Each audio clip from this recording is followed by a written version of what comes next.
You're very welcome back to the 9 till noon show here on your number one local radio station, Highland Radio. Professor Kevin Curran is Professor of Cybersecurity at Ulster University. He joins us on the programme now. Good morning, Professor. Good morning, Greg. Thanks so much for taking the call. Right.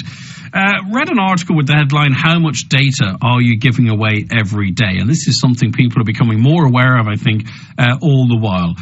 Is there an easy answer to such a question? It depends on how many social networks that you're on. It depends on what search engines you're using. It comes down to really how widespread is your footprint on the internet, as we say. You know, how often are you using it, and how many very different sites are you using? And then within those sites, what are the privacy settings that you have enabled? In other words, like, are you allowing most of your activity to be tracked, or have you turned it off? Because you can turn off a lot of the features. Do you have to do that in each individual app? So say, for instance, you have Amazon, Facebook, WhatsApp, Instagram, and Twitter. You'll find that if you make for instance, a search on the internet, you'll start getting Amazon ads on Facebook or vice versa. And you know what I'm on about. There's all these scenarios. So is that something that you do in your phone setting, or would you have to be doing that on each individual site? You have to do it on each individual site. Now, you've brought up a related topic as such. It's really, which is just quite painful as well, is cookies, third-party cookies, really. So in other words, when you go to a website, it will load the page content, and then the next thing it'll start loading the ads and the images, really. But the ads can come from what we call other remote parties, again, because generally the internet is fueled by the business model of advertising as such. So cookies are those little things which are stored on your computer, on your phone, really, which allow a third-party website to be able to see what site you're on and then to target advertising at you. So, again, that's quite difficult to stop. You can have browsers, you can have no cookie policies in your browser, you can try to stop that, but generally what that's doing then is just giving you ads which are maybe not as related to what you're doing. But to stop maybe Amazon or Microsoft or Google recording certain information about you, yes, you have to go into those individual sites, into the settings or into the apps, and turn off what the things you want to maybe disenable. In other words, for Amazon, you might not want it to record what your search history was, again, because it can target you with recommendations based on that. It can target you with ads, but you might want to turn that off. And of course, if you're using Alexa, again, Amazon does store your voice recordings as well, so you might want to go in and stop them doing that. And you might also want them to stop sharing them with, there's a way they actually do send these on to humans in some cases so that they can improve the voice recognition. So you might want to turn that off as well. Yeah, I stumbled across going through my Google settings, because I'm more of an Android person, to be honest with you. I use the Google Home, and I stumbled across where those voice recordings were stored, and I could listen to myself asking what time it is about 3 or 4 years ago. It was bizarre. I didn't realise it. I don't mind that, but for some, it's more of an issue. Now, Kevin, I think what people want to know too is what information is being gathered, and I'm sorry for confusing it with the cookies comment, but what information is being gathered by these companies, and what are they using it for? Are they selling it on? If something's free, where the product? It's that old adage, isn't it?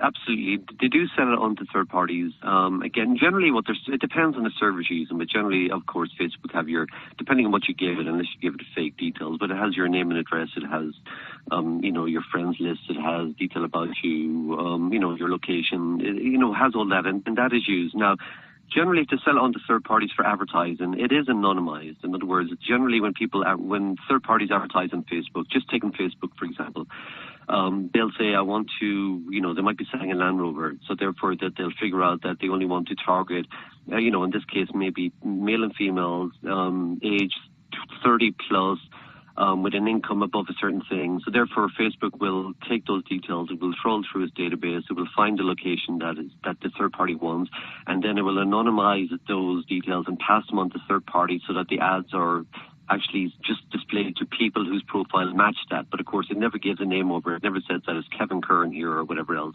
But again, that's targeted advertising, and that's why Facebook is doing so well in the ad world at the moment, because it actually can target quite specifically, and advertisers, of course, like that. The more they can target, have micro-targeting, the better for them. Now, I don't know if I've made this point to you before or if it's one you agree with, Kevin, but before GDPR, I kind of get a sense that, I knew what websites I visited were sort of tracking me on, etc. But I found myself now, just because I want to get on a page and move on to the next one, clicking OK to everything. And they could be literally asking me anything, but I don't have time to go in and tick on each individual website. Do you think to some extent we're giving away more data and more of our privacy by accident because of GDPR? Not so much because of GDPR. I mean, maybe the cookie policy was brought in a number of years ago. That within the European Union, whenever you visit a site for the first time and it uses cookies, you get that pop-up, which was a ridiculous way of doing it, because people just click through there and it just annoys people. There's so many other ways they could have done that.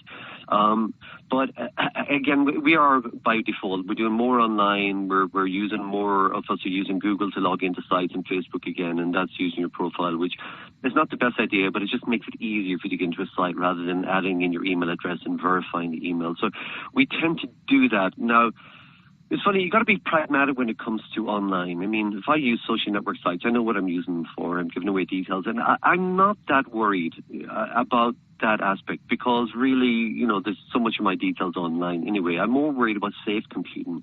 I'm more worried about, that I do safe practices, that I don't download software, I don't click on links and emails, that I keep my software updated. Most importantly, I use strong passwords on different passwords on my various sites. I use password manager, and I use two-factor authentication when on the important sites where my credit card details are stored. So therefore, if I log in from a new device, I get a PIN code on my phone, which I have to enter. So I'm more into the safe computing practices. In other words, that I do what is right to protect where my credit card is stored and to protect my important information and my Dropboxes and anything which has documents which do not want leaked. But social media, the privacy, I'm not that worried. And an awful lot of my footprint is out there. And I'll tell you why, Professor, too. Like, I got a notification as I was leaving the house this morning from Google Maps telling me, because everyone's sharing their data, whether they know it or not, telling me that going into Letterkenny because of roadworks, that it was a 20-minute delay. So that information had been gathered live and then dispersed to people who it knows its routes. I mean, it can very much work in your favour if you share the right information. It can, because Google bought the Waze app again, which was the first one to do that crowd sharing where people were able to talk about speed cameras, for instance, and also traffic. And again, that, of course, Google have the best mapping service, really. So, again, that's really useful. And also, 2 days ago I booked flights, and of course I usually go back into my Google app to add it to the calendar, but of course it's already in there because I use my Google account to do that. And so some things are automated, and it makes my life easier again. But yes, you just got to be real about it. There's people who say I'll never have a social media account, but that's fine. You got to figure out, do the benefits outweigh the negatives, really? Do you prefer to be able to share things so that your family and friends can see it?